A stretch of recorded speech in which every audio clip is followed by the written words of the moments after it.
Today we're going to talk about risk management. Not all things are created equal when it comes to risk or anything that's out there, right? So if we just take the stock market, for example, the stock market goes up and it goes down. And most people hear the term diversify. Well, what does that really mean to you? Diversify could mean you own 10 different stocks and you think you're diversified. And many people will say that, well, I own a bunch of different companies, I don't have a lot of risk. Well, if they're all in one sector, guess what? You still hold a ton of risk because you're all invested in one sector. So a term many people have heard is don't put all your eggs in one basket, right? What that means is you need to look at your portfolio and you need to look at your goals that you have.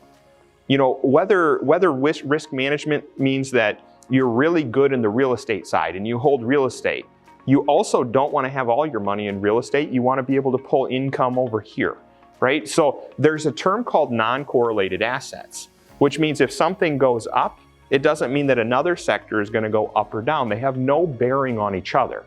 So when you're putting together that diversification or managing that risk, you're looking at items you know you have to have or use regardless of the cost of that product, number one, and regardless of what's occurring in the economy. So for example, if we look at that, right, what I've been sharing with clients as inflation, as expenses continue to go up, if cash flow continues to get tight for the average American, right, and let's say you're that average American and all of a sudden you're having trouble just paying your bills month to month, and you wanted to take a vacation, you're probably going to put that off. It's a non-essential item. You don't need to take the vacation. We want to, but it's too expensive right now. But if toilet paper goes up $1 a pack, you're still going to buy it.